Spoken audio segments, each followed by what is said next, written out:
എനിക്ക് അവിടെ സംഭവിക്കുന്നത് എന്താണെന്ന് ഞാൻ കാണുന്നില്ല, എനിക്കറിയില്ല. അല്ലല്ല, അമ്മയും അച്ഛനൊക്കെ ഉണ്ട്. ഓക്കെ, പക്ഷെ ഈ ഇഞ്ചക്ഷൻ എടുക്കണം ഹസ്ബൻഡിന്റെ സിഗ്നേച്ചർ വേണം. ഓക്കെ, ലൈക്ക് സിഗ്നേച്ചർ എന്റെ സൈന് വേണമെന്ന് പറഞ്ഞു.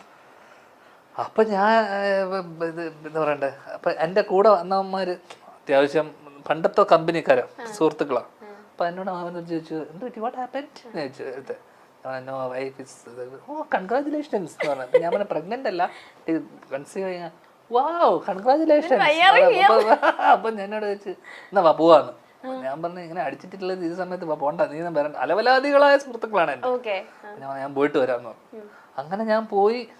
ആക്ച്വലി ഞാൻ പോയി വരുന്നതും പോകുന്നതും നേരെ കയറി നമുക്ക് കാണാലോ, പോകുന്നതും കയറുന്നതും കുഞ്ഞിന്റെ അടുത്ത് തന്നെ ടൈമിംഗ് എന്നൊക്കെ പറഞ്ഞ അതാണ് ടൈമിംഗ്. കറക്റ്റ് ടൈമിനാണ് ഞാൻ എത്തുന്നതും, അതാണ് ഐശ്വര്യം എന്നൊക്കെ പറഞ്ഞത്. സാർ കൊണ്ടുപോയി പെയിൻ ഇൻഡ്യൂസ് ചെയ്യാൻ മരുന്നൊക്കെ കൊടുത്തു. ഓക്കെ, അപ്പോ അല്ല, പക്ഷെ അതിന് എനിക്ക് യാതൊരു പ്രശ്നമില്ല. അവിടെ എന്ത് വേണം, നമ്മൾ നിന്ന് സ്പോട്ടിൽ പോയി അടി വാങ്ങിക്കുമല്ലോ, അങ്ങനത്തെ ഒരു മനുഷ്യനാണ്. അപ്പൊ എനിക്കതിന് ചീത്ത, അവളെ ഞാൻ ചീത്ത പറഞ്ഞു, ഒരു കുഴപ്പമില്ലല്ലോ.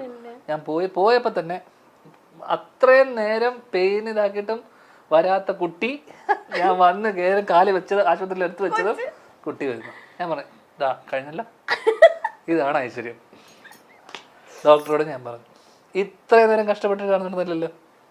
അവർ പലരും പുഷ് പുഷ് പുഷ് എന്നൊന്നും പറഞ്ഞ ഒരു കാര്യമില്ല. കാലെടുത്ത് വെച്ചതും കൊച്ചു വന്നു. അതാണ്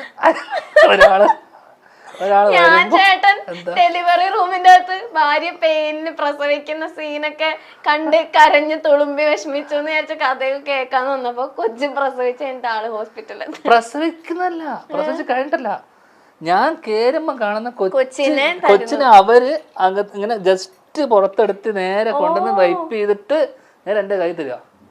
അതാണ് നേരെ അപ്പൊ തന്നെ റെഡി. അന്ന് എന്റെ ജീവിതം മാറിയതാ, 4 വർഷമായിട്ട്. അന്ന് എന്റെ ലൈഫ് മാറിപ്പോയി. Turning point. അത് കഴിഞ്ഞിട്ടോ അതിനിടയിൽ വേറെയും കുറെ കാര്യങ്ങളുണ്ടല്ലോ. അതിനിടയിൽ ഞാൻ ഓൾറെഡി മറ്റേ അവളുടെ ചിന്തയെന്നോ എന്റെ ചിന്തയെന്നോ കാശൊക്കെ വാങ്ങിച്ചിട്ടാണ് അവരുടെ ആഗ്രഹത്തെ ഞാൻ ഇന്റർവ്യൂലൊക്കെ പറഞ്ഞിട്ടുണ്ടോ. ഇതൊക്കെ ഒരു സന്തോഷമല്ലേ, നമ്മളെ സന്തോഷത്തിൽ പങ്കുചേരുക എന്നല്ലാതെ നമ്മൾ എന്ത് ചെയ്യാനാ. ആ സന്തോഷത്തിൽ പങ്കുചേരാനാ ചേച്ചി വിളിച്ചത്. അതെ, ഞാൻ ടൈമിങ്ങിലല്ലേ എത്തിയത്. അതെ, ധ്യാൻ ചേട്ടൻ എടുക്കാൻ നിങ്ങൾ എല്ലാവരും മനസ്സിലാക്കണം. SmileTrips.com, India's #1 travel and tourism company. നിങ്ങളുടെ ഡൊമസ്റ്റിക് ആൻഡ് ഇന്റർനാഷണൽ ടൂർ പ്ലാനുകൾ സുഗമമായി ക്രമീകരിക്കും SmileTrips.com. കൂടുതൽ വിവരങ്ങൾക്ക് SmileTrips.com വെബ്സൈറ്റ് സന്ദർശിക്കുക. വാവയുടെ ബർത്ത്ഡേക്ക് ഒരു ക്യാപ്ഷൻ ചേട്ടൻ ഇട്ടേക്ക, എന്റെ ഉറക്കം ഇല്ലാതായിട്ട് ഇന്നേക്ക് 2 വർഷം. എന്താ ചേട്ടാ അങ്ങനെ അല്ല, അതാ പറഞ്ഞത്. ഭയങ്കര പ്രശ്നക്കാരിയാ. എന്റെ മോളായതുകൊണ്ട് ഞാൻ പറയല്ല. എന്നുവെച്ചാൽ എന്നെ യാതൊരു വിലയില്ല. അത് എന്താന്നറിയില്ല, എനിക്ക് പൊതുവെ ആരെയും വിലയില്ലാത്തതുകൊണ്ട് എന്റെ അതേ സ്വഭാവം. ഓക്കെ, അപ്പൊ എന്നെ യാതൊരു വിലയില്ല. അപ്പൊ എന്നെ കാണുന്നത് തന്നെ, അവള് കാണുന്നത് തന്നെ, ഞാൻ ലോകത്തിലെ ഏറ്റവും വൃത്തികെട്ട മനുഷ്യനായിട്ടാണ് എന്നെ കാണുന്നത്. വെച്ച് കഴിഞ്ഞാൽ go take Baat, wash your hands, chappal remove ചെയ്യ ചപ്പൽ. എന്നെ പഠിപ്പിക്കലാണ് ഇവളുടെ പരിപാടി. എല്ലാം ഇതിന്റെ ഏറ്റവും രസം, ഇതൊക്കെ ഞാനാണ് ഇവളോട് പറഞ്ഞു കൊടുത്തത്. പക്ഷെ ഇതൊക്കെ ഇവള് തിരിച്ച് എന്നോട് തന്നെ പറയാൻ തുടങ്ങി കുറച്ച് ഇതായപ്പോ. 3 വയസ്സ് കഴിഞ്ഞപ്പോഴേക്കും, 2.5 വയസ്സ് കഴിഞ്ഞപ്പോഴേക്കും തന്നെ. അപ്പൊ എന്നെ കാണുമ്പോ തന്നെ അത് നോക്കിയിട്ട്, did you have food did you had your food? ഞാൻ പറഞ്ഞു yes. You had your food? Yes I had. Wash your hands.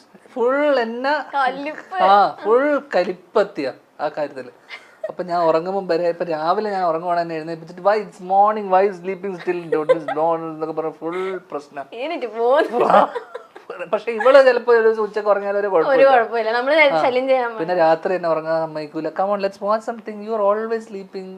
Full പ്രശ്നം. അതുകൊണ്ട് ഞാൻ അത് സ്നേഹമില്ലാത്തോണ്ടല്ല ചേട്ടാ, അച്ഛനോടുള്ള സ്നേഹമില്ലാന്ന് ഞാൻ ഒരിക്കലും പറഞ്ഞില്ലല്ലോ, പ്രശ്നക്കാരിയാന്നല്ലേ ഞാൻ പറഞ്ഞോളൂ. ഭയങ്കര സ്നേഹമാണ് ഞാൻ ഉണ്ടെങ്കിൽ. പിന്നെ എന്റെ കാര്യങ്ങൾ, കാരണം ഞാൻ ഒരു ഉത്തരവാദിത്വം ഇല്ലാത്ത ഒരുത്തനാന്നുള്ള ഒരു ഫീലിംഗ് അവൾക്ക് 2-2.5 വയസ്സിൽ തന്നെ അവൾക്ക് മനസ്സിലാക്കി. അതുകൊണ്ട് തന്നെ എന്നെ അച്ചടക്കം പഠിപ്പിക്കുക എന്നുള്ളതാണ് അവളുടെ ലക്ഷ്യം പോലെയാണ് അവള് എന്നോട് പെരുമാറുന്നത്. ഇപ്പഴേ അച്ഛനെ ഒന്ന് പിടിക്കണം. എന്നോട് ഇന്നലെ വന്നിട്ട് എന്നോട് പറഞ്ഞു, look at you, you are so fat എന്ന്. Look at your tummy. What is this, you are so fat. അപ്പൊ ഞാൻ yes I want to reduce my weight, I will do it for me. Okay fine. അപ്പൊ എന്നോട് എപ്പോഴും പറഞ്ഞറിയാമോ, fine. ഇതാണ് എൻ്റെ അടുത്തുള്ള fine സാധനം. ഫൈൻ, ഓക്കെ ഫൈൻ, ഇങ്ങനെ ഒരു സാധനം. U are so fat, U are so fine. അതൊരു പോക്ക.